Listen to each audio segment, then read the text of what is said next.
When we look at some of the more recent voting data from the last election, we can see that Liberals do carry a little bit of success. Conservative voters, of course, carry the day. The NDP federally had some success, but it's perhaps most telling to note that Liberal votes in rural and urban, i.e. low-density areas, practically non-existent. There is what has been described as a somewhat allergic reaction to Liberal candidates in many parts of rural Western Canada. And if you can see there, urban is between 150 and 300 people per square kilometer. I could put Malcolm Boyd on the spot and ask him what the population density of Camrose is. It's 469 people per square kilometer. So we're not urban. We are, again, urban in that characterization. When we look to rural voting in Alberta, there are a number of patterns that, again, should not come as a great surprise. Rural voters in Alberta are historically the most conservative and consistently conservative-leaning voters in the country. Incumbency matters. If you look at the transitions in the last election, there was a lot of continuity, although some people, successful candidates did change constituencies. We do know that there is a strong reaction to Liberal candidates. Do we have a Liberal candidate in this constituency yet? Yes. Okay. Right? So, good luck to them. But we also need to consider some of the current dynamics around the Liberal Party federally and the reactions to Mr. Trudeau, and ask ourselves which is actually coming first. Is the reaction to Trudeau an indication of an allergy to Liberal Party politics? Or is the allergy to Liberal Party politics being driven by a broader, individualized, and historicized reaction to the Trudeau brand that goes back many, many years? Some of you may remember that, some will not. Lastly, let's look a little bit at who votes. In the last federal election, the biggest increase in voting behavior was for young voters. Right? And this particular demographic had a brand, and that brand was certainly Liberal at the national level. It makes sense then that the second largest group were first-time voters, those who achieved the age of majority and were able to vote. But when we look at voting behavior more broadly in Canada, Canada historically is not really characterized as a good voting state. We don't have great voter turnout. As you can see here, older voters far outperform younger voters when it comes to voting. And typically men vote for less than women, except when they're older, because they have more time on their hands, we'll notice. So we have some predictors from the last election of who is most likely to vote. And if you're older, you have more than $40,000 per year in income, you have some education at the post-secondary level, you are female, and you're living rurally, you're more likely to vote. When we look at the province specifically, rural Albertans and Albertans in general tend to be more conservative, both from their voting behavior and as an aggregate. We also know that in some ways we are a little bit more socially conservative when we compare rural to urban voters. Part of this is reflected in demographic change, demographic data. Rural older citizens also tend to be more conservative than younger citizens, but there are more older citizens in rural Alberta than younger. And ultimately, this influences the nature and the shape of political discourse when we talk about public policy in Canada. The issues that resonate and the approaches that are taken towards those issues are driven in part by, and we see this in provincial politics as well, are driven in part by the orientations that rural voters have, not only towards their institutions at the local, provincial, and federal levels, the policies of those institutions, but also the identity and the roles that people give and ascribe to themselves as rural citizens in Alberta. In turn, this means that we talk about all kinds of things when it comes to a federal election. I will not talk about this. I suggest you talk about them and more. There are a lot of things to discuss, and so this is my segue to my colleagues who will then get into some more of the party-specific and platform-specific issues facing us in this current election. Thank you very much. Thank you, Lars. So, I had a really hard time deciding what to talk about today. Usually in an election, there's some sort of issue or something happening that really grabs my attention and that I have a lot to say about. And I found overall that with this election, that hasn't been the case. So I asked a lot of people around me. I asked some of my students who are here today. I asked friends, family, other people that I encountered in the community, what they thought was the most important or most interesting thing for me to talk about, and they couldn't really come up with anything either. So finally, I decided to talk about why there might be a lack of enthusiasm about the issues in this election and what that could potentially mean. So the one thing that people are talking about, and that did come up a bit when I was asking, was Trudeau's brown face or black face and black hands, which I said beforehand, is it more disturbing that it's on her chest or that it's black? I'm not sure, right? So this is sort of the scandal. And so what does this mean? It's very problematic. Most of us today would recognize that this is inappropriate to racialize people in this way. But some of the people that I've talked to were saying, we know it's wrong. If he did it today, we would be horrified. But it was 20 years ago. Does that make a difference? Should we not vote Liberal if they were planning to vote Liberal just because he did this 20 years ago? I mean, and recognizing that Trudeau comes from a very educated, very privileged background, I think we can probably say he should have known better even 20 years ago. But how do we let this influence our decision? I think another thing, though, that it shows is that there's so little of substance to talk about that people are focusing on this and digging through social media and yearbooks from 20 years ago to try to find something to suggest that some leaders are less trustworthy than others. So the polls right now, as of this morning, looking at CBC's poll aggregator, show that the race is very close between the Liberals and Conservatives.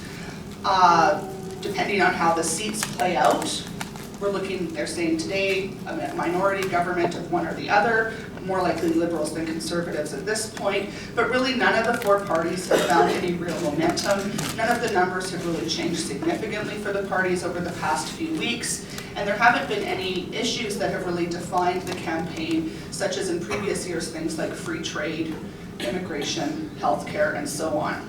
And so I was looking at the policies, and there's a lot of good tools out there to look at the policies, to compare them easily, because actually finding them all on the party websites can be quite challenging.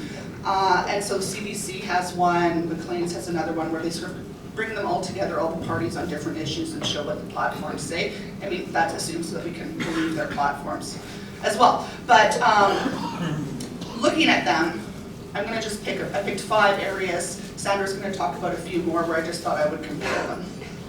And so what I found when I was doing this was that it was reminding me a little bit of those puzzles you see in newspapers where you have 2 pictures that are almost exactly the same, but then you have to try to find the little differences in them. And so in doing this, I've sort of, maybe unfairly, some people might say, discounted Maxime Bernier and the People's Party. I've left them out of this. They are, of course, very different than the other parties in terms of what they're offering. And I've also left out the BQ just because they don't run in Alberta. So the biggest difference is between the Conservatives and the others, the Liberals, the NDP, and the Greens on those issues. And I know I was talking to a number of people as well that had done the Vote Compass survey that you can do, and which sort of asks you a bunch of questions where you stand on them, and then it tells you which party you should vote for. And they were being told that they had equal support for several parties, which was again sort of unhelpful and an indication of sort of the lack of difference between some of them. The childcare issue is interesting in some ways. First of all, because the Liberals, of course, brought in a big change with regard to childcare and child benefits, which was their child benefit, or Canada Child Benefit Program, a big change from Stephen Harper's. But even the Conservatives are saying, yeah, it's good, we're going to keep it, right? Otherwise, they're just talking about some more money for spaces, and it varies a little bit more money from different parties depending on what you look at. At the same time, Childcare is an issue that's very important to a lot of Canadians. Anyone with small children knows how important this is, but people don't vote based on what the evidence suggests. This is not an issue that would define an election or determine which party wins or loses anyways. If we look at deficits in education, with the deficits, the major change there has been that the Liberals are not promising to balance the budget anytime soon, unlike they did in the last election. And they, as well as the NDP, are saying that there's no target, well, the Liberals say 2040, but that's so far away, it's meaningless almost. There's no target date for the balanced budgets, whereas both the Conservatives and the Greens are saying that they will balance the budget within 5 years. The People's Party is saying within 2 years, which would be probably very painful. There isn't a lot of information from the Conservatives on how they would achieve this balanced budget. And for the Greens, they say that it will be done through corporate and wealth taxes. On the education issue, this is an important issue for a lot of people in this room. And if we're talking about the potential of young voters to really have an impact on the election, this is an issue that a lot of them are going to care about. And so again, though, there's not that much difference. It's actually changed a little bit. I made the slide on Sunday and the policies have changed slightly since then. But for the Conservatives, basically they're going to boost the registered education savings plan. That's great for those families that have the money and resources to invest in those plans. It doesn't do much for others. The Liberals now are saying that they're going to be offering more breaks for paying back student loans and increases the amount of grants. And the NDP, there's a bit more distinction on this issue. They're both working toward, NDP and Greens are both working towards some form of free post-secondary education and eliminating interest or forgiving student loans, things like this. So a much more radical vision to attract probably young voters in their case. Finally, healthcare has traditionally been a major issue that people decide how they're going to vote based on what the parties are offering with regards to healthcare. And again, we see that the Conservatives are slightly different than the other three parties. The NDP, Liberal, and Greens are all looking to expand universal healthcare. They're looking to introduce some form of pharmacare and other benefits. Oh. Is that the right one? Yeah. Okay. I can't see it. Whereas the Conservatives are taking the path where we'll increase payments to the provinces and let them decide how that plays out.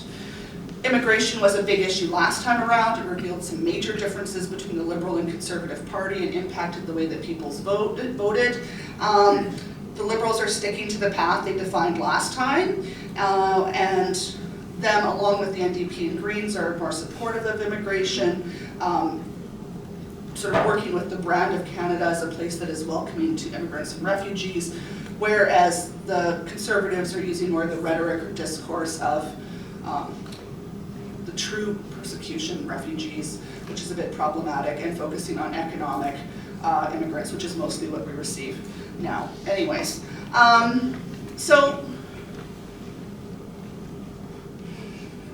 none of these parties are really presenting a clear vision of what they're going to do that differentiates them from the other parties that we have to choose from. Their slogans are promising largely that they are going to somehow improve our lives, that we're going to move forward, something better is coming. I don't think a party has ever campaigned on something worse to come. Things are going to get worse, vote for us. So these are somewhat meaningless in a way. And even though they say choose forward for the Liberals, for example, they're not really saying what that forward will look like. And I think this is particularly true when we look at the climate change policies, which could have dramatic impacts on the way we live our everyday lives. I think part of the challenge is that we're working within a system in which parties are increasingly professionalized.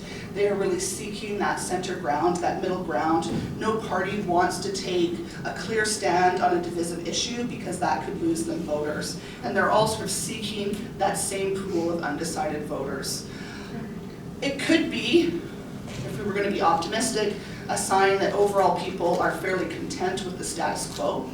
that maybe they aren't that upset about how things are, and so they don't feel that they need that much change from their politicians.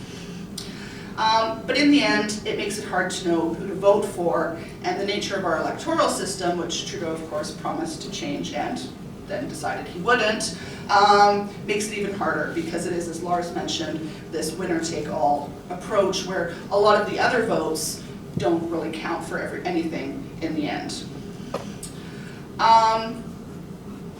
According to the most recent Ipsos poll, about 11% of Canadians have no idea who they would vote for if the election was held today. And these voters are going to be very important in a close election like this. What we know about these undecided voters is that they vary in age, they vary in gender, they vary in education, but one factor tends to be consistent. They all have strong opinions about the things that matter to them, the things that they think are important, and they don't feel that any of the parties are really responding to their concerns and their issues in a way that they like. So I think what we need to do is we need to put pressure on our politicians and on our parties to focus on the platforms, to focus on issues and substance, make things transparent, make things clear, show us the budgeting, show us how this would actually work. Assume that we are all intelligent enough to actually understand what you are offering, and then instead of that, leave some of the scandals and slogans behind. Thank you. Okay, so we had, well actually Lars kindly titled this for us today. He had used the terms ideology, identity, and antagonism. And I fear that I might be the antagonistic part of the presentation because these are some of the, I think, really important and significant issues that maybe aren't getting the kind of attention as Shauna suggested because it's not entirely clear how parties are approaching these elements. So much like Shauna, because I'm not often in a situation where I comment on Canadian politics, I specialize in international relations, I thought about how I see myself as a voter and a citizen in this election, and given my area of interest, how would I approach this election?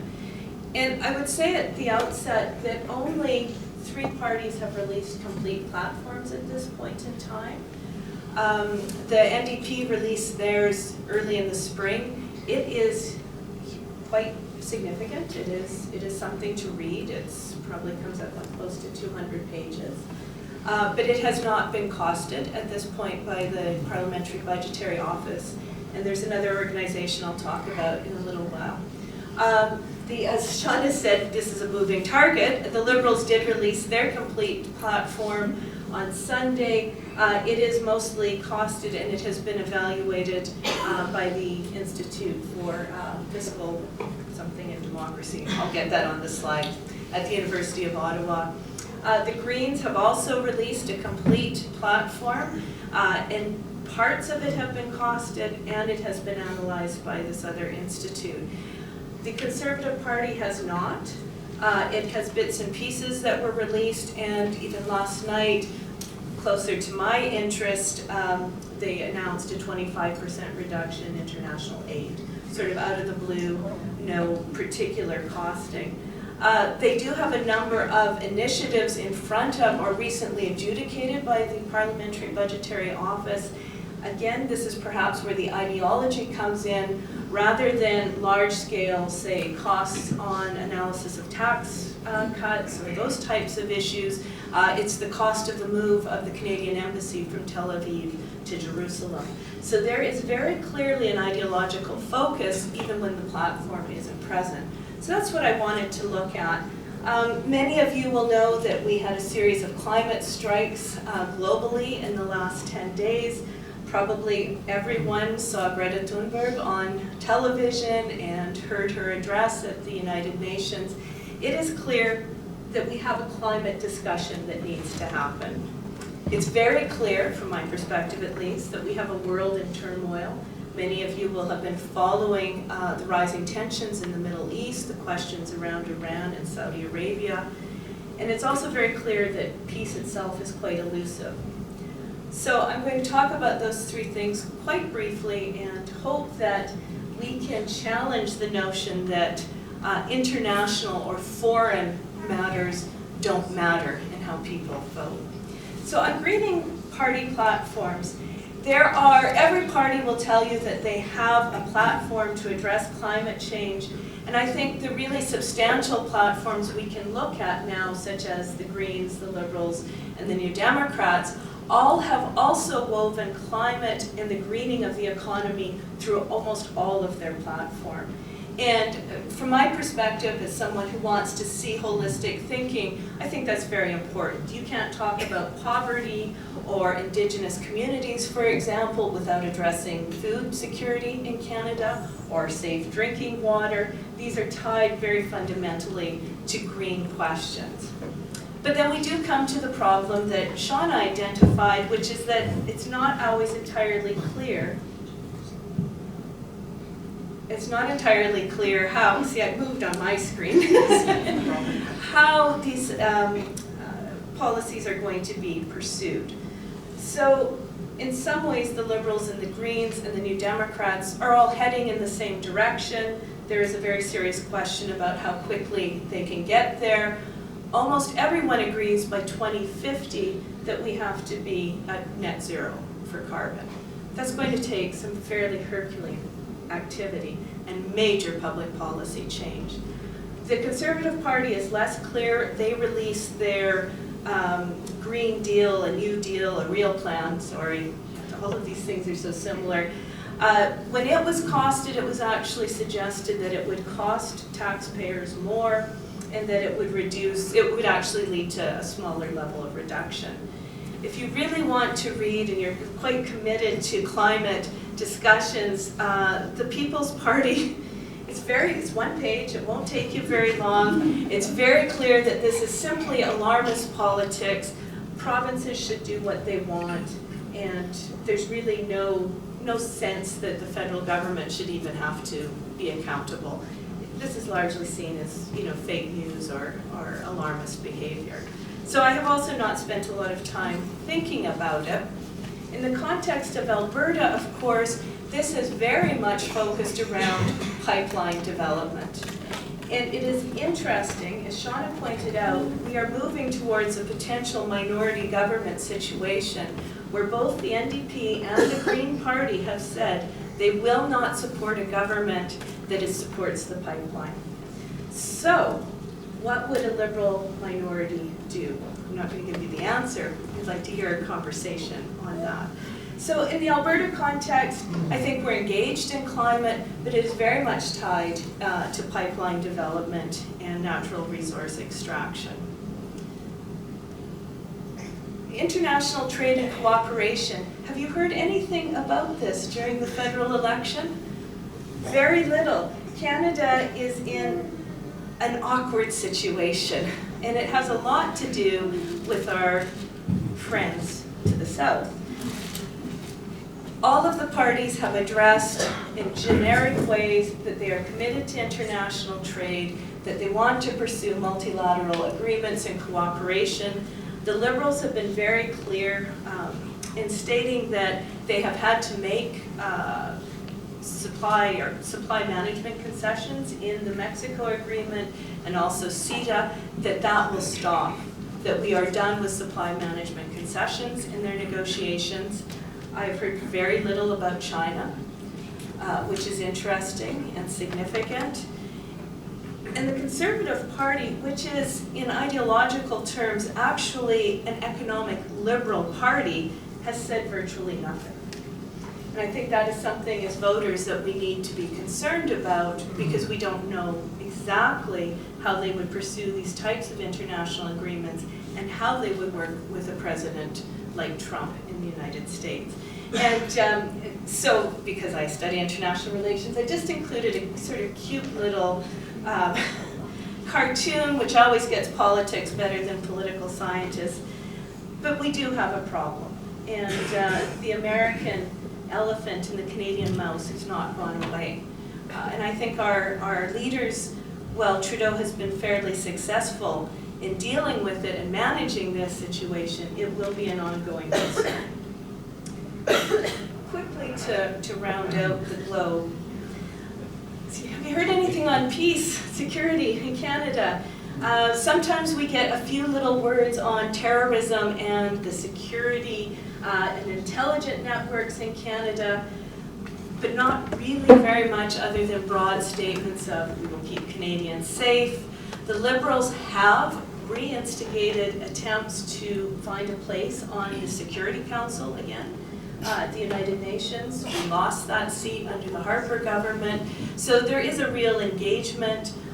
There has been some peacekeeping commitments in Mali that are now scaling back down by the Liberal government.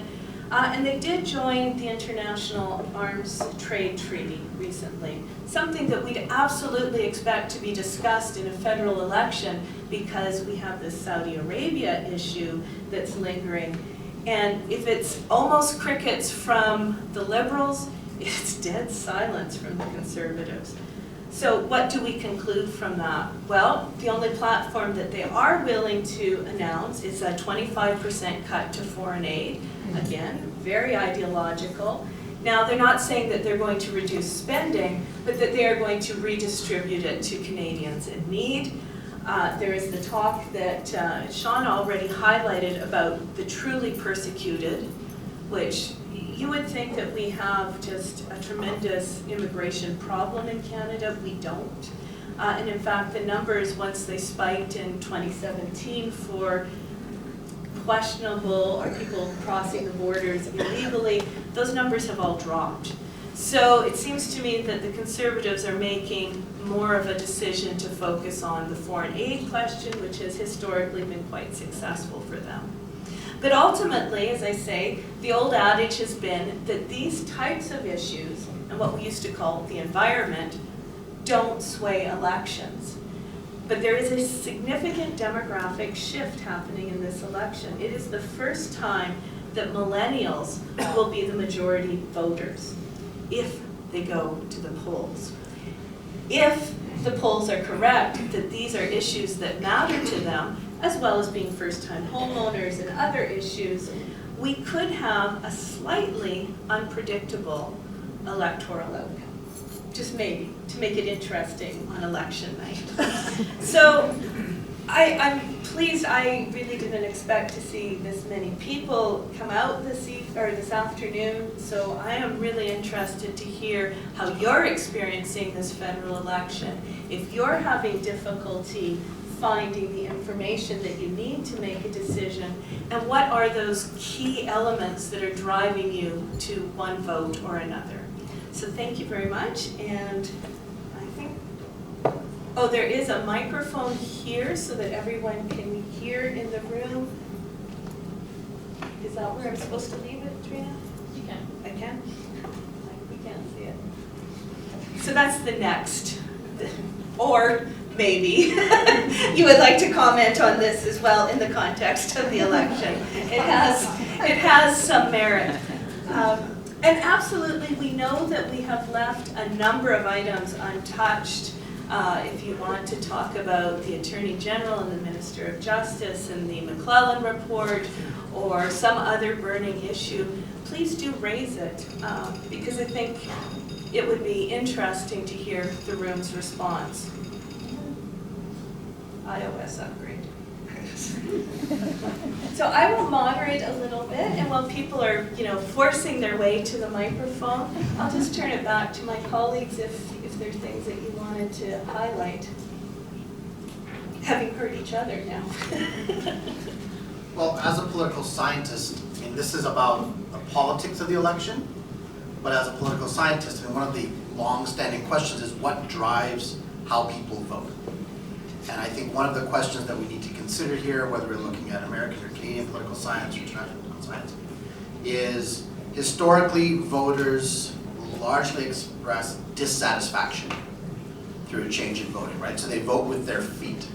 Whereas if there's a higher level of general satisfaction or apathy, i.e. apathy is an indication of acceptance. The question for this and what we see with I think the comparison of the numbers that Shauna gave as opposed to a year ago, the Liberal Party had double the percentage in favor of the Liberal Party, whereas now they're essentially tied. So one of the questions as a political scientist is this a reaction to leadership? Is this a reaction to an individual? is an expression of dissatisfaction with an individual rather than the party?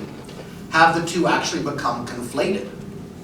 Are we starting to see not an institutionalized, but a cognitive or psychological shift, and I will say this, it's on camera too, towards an almost American style of politics, where the party leader, right, primus inter pares, for political science students, that means, where'd they go? I wasn't. I wasn't there that We day. will talk to you outside after the discussion. Primus inter pares, first amongst equals, right? The Prime Minister is the chair of cabinet. Cabinet serves at his or her pleasure, right, as the executive of government.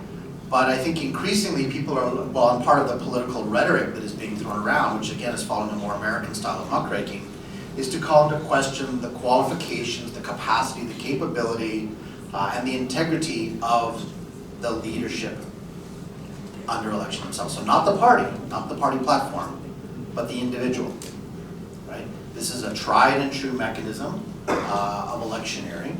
It comes with some risks. It can backfire on a party. But as a country that is not America, we have not historically seen quite the same. We've definitely shifted towards it. But historically, the emphasis has been upon party rather than individuals. So in this election, one of the questions will be, are voters expressing dissatisfaction with, and I keep calling him Pierre Trudeau in my head, which is, that's a no-no. Is it dissatisfaction with the current Prime Minister, or is it dissatisfaction with the party, or do people really see them as one and the same?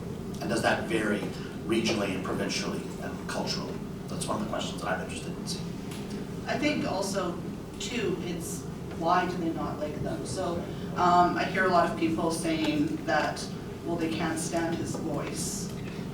Things like this, right? So we need to be thinking about why we like or don't like people. What does it mean to have a trustworthy leader?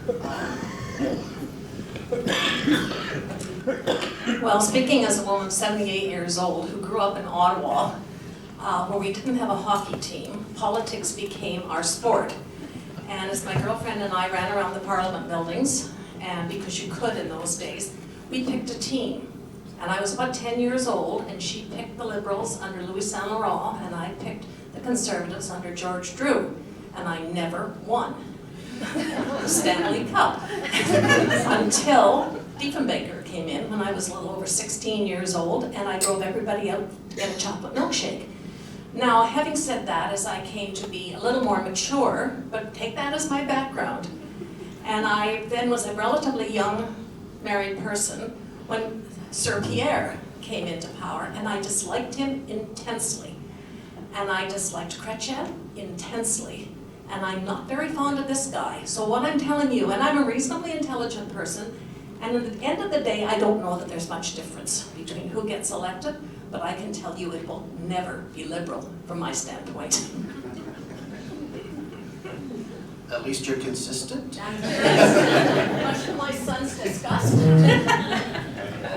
That daughter, let's be honest. They're ugly. I'd like to tie together something that Lars said about leadership and integrity, and this lady was saying about just visceral dislike of Liberals. I'm intrigued and puzzled in the last few weeks about the question of character of leaders. It was fascinating to me to see how the media and the public pounced all over Mr. Trudeau's indiscretions in brown and blackface, and yet the matter of Mr. Scheer's absolute dishonesty in representing his background is something that's just been brushed aside or paid no attention to. Is that, could you please comment on that, the cause, the effect? I think it's an interesting question. I mean, there's a lot of things that we can challenge about the past of our leaders. And I remember asking students a few years ago if the stuff on social media influenced their vote. And they're like, everybody has crap on social media, who cares, right? They didn't see this as being that relevant. I don't know if the same would still apply to them. But I think that we also have to be aware of our own internal biases to perhaps look at whether it's conservative or liberal that we support, to be more forgiving of their sins just because we tend to lean that way already. I also think that if we go back to the Lavalin scandal and what the Conservatives have really been trying to push this as a sign of corrupt leadership among the Liberals. In my opinion, that was business as usual. The difference was the Justice Minister. It was not really unusual practices in government to be doing those types of deals. I'm not saying that's good, but so I think that where the media focuses its attention is where they think they're going to get the most hits, right? Yeah, I think that the classic political science approach would be to look at media source, right? So quick check, how many of you consistently listen to the CBC? How many of you get most of your news from, whether it's Facebook, Twitter, or some kind of online venue? Some demographic shift there. And we do know that there are implications to the source and the parameters around where the media are coming from. Doesn't mean they're free of bias, all media bias. What drives media? Advertising, right? If it bleeds, it leads. It still holds. Publicly funded media, of course, has some complexity to that. But I think part of it is a broader political skepticism, if you will, or economic skepticism, influenced, again, I won't beat this particular horse too much longer, but it's influenced from what we see coming from the States. We see day after day after day, whether it's state politics, international politics, presidential politics, issues that drive a broader skepticism, I think, of institutions more broadly, and we pick up on that messaging, right? Regardless of how the party spin might be influencing that. Coming back to rural voters, and I'll promote some of the work that Clark Bannock, who couldn't be here tonight because he's in Newfoundland at a rural conference, some of the recent work that he's been doing speaks explicitly to questions of how rural voters view elected officials, whether they're provincial or federal, and it is not terribly flattering. There is a sense that institutions more broadly have stopped listening to rural voters. So if you have a degree of alienation already, then it becomes a question of what reinforces, or what messages reinforce. We generally as a species don't like cognitive dissonance, right? We don't like things that disagree with what we already believe. So we tend to accept the perspectives and the messages that already tell us something that we want to and do believe, right? Which is how we become consistent voters for many decades, it would appear. I think, I'll just add quickly, polling data from the past 20 years or more also shows that if you ask Canadians who they trust most among sort of public figures, politicians are already at the bottom of that pile, basically. So I don't know if we're even setting the bar very high in terms of trustworthiness, or if this maybe then the issues of them not being trustworthy are not as exciting to us or as important. I had a brief question. When you talked about a comparison of source of information, you only mentioned one,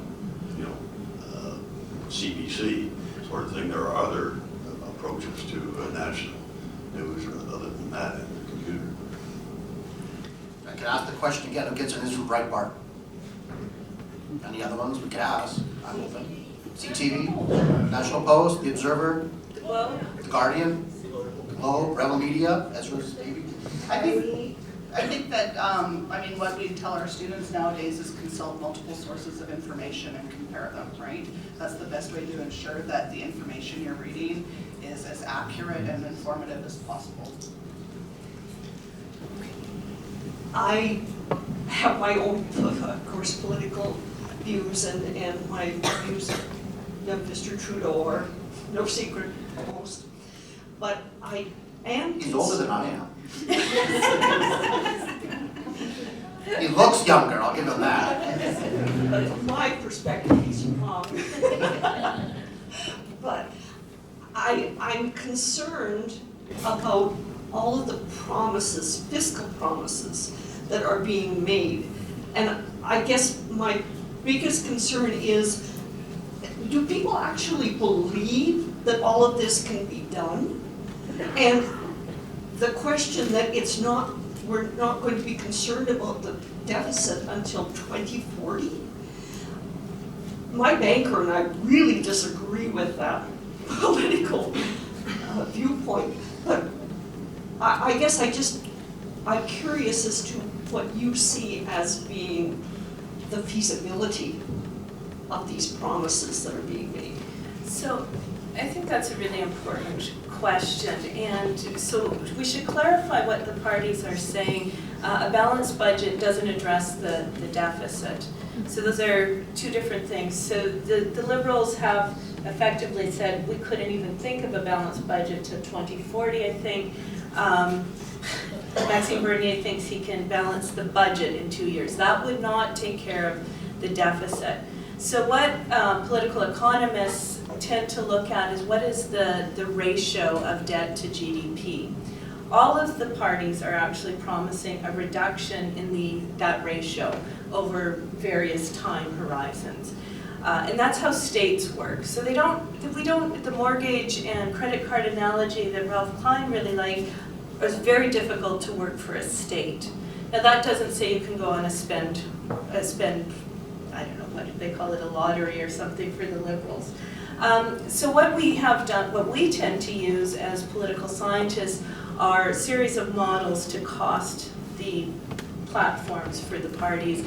And I mentioned it, but if people are interested, the Fiscal Studies in Democracy unit at the University of Ottawa is very good. They'll make clear their methodology. And the Parliamentary Budget Office has been tasked with, as a public institution, costing the platforms. Last night I watched Mr. Scheer on the CBC Face-to-Face show, and it is, I can say, the first time I could think of in history where a federal leader said, I don't believe the Parliamentary Budget Office because the numbers come from the government. We actually have an entire Auditor General that operates independently. So I think what Lars and Shauna were talking about, how there is a shift in how we even understand these institutions, that's very, very significant. So how do you believe, if you simply start from the premise that something is untrue, makes it very, very difficult to interact and engage in this election. So it is difficult, and it's a very valid question. You have a right to know how taxes are distributed, what the spending priorities are. So if anybody wants to go online, I really do recommend the University of Ottawa website as one of the sources. I think from speaking to the deficit question, which is always a big concern because people equate that again to how much do we owe? When did the GST come into existence? It was not a question true. Bias, IQ is bias. Typical conservative bias. That was funny, thank you. We didn't set that up, give her a hand. One of the reasons that the GST was implemented under Brian Mulroney was to try to bring the deficit down, right? It was a deficit reduction initiative at 7%. It was reduced to 5%. The way it works, of course, either hasn't been affected or it's been implemented in a way that was not consistent with that intention. But if we look at the history and the evolution of these instruments, there are political attempts to respond to messaging and to issues. Do they solve it? Apparently not, right? Or do we need to go back to 7%? How does your banker feel about that? He's very conservative. He's very conservative. They also tend to be that way, yes. So I am getting the signal that we have 5 minutes approximately left. If there's another intervention from the audience, we certainly want to let people be heard. So a growing issue for many Canadians, young Canadians in particular, we saw it last week with the Climate March in Camrose and elsewhere, is the focus on long-term issues. And so for a politician, what are the pros and cons of dealing with issues beyond 4 years? Climate change in the past was a 25, 30-year issue. Now the scientists are saying it could be 7 or 8 years before we reach a point in time where we can't get any more net carbon to the atmosphere. So how do politicians deal with these issues beyond their 4-year mandate? Poorly. They need it. I think that generally speaking, politicians, and this is part of the problem inherent in democracy, right? Is that you're elected for 4 or 5 years, and a lot of problems cannot be adequately addressed in 4 or 5 years. They require much longer term planning.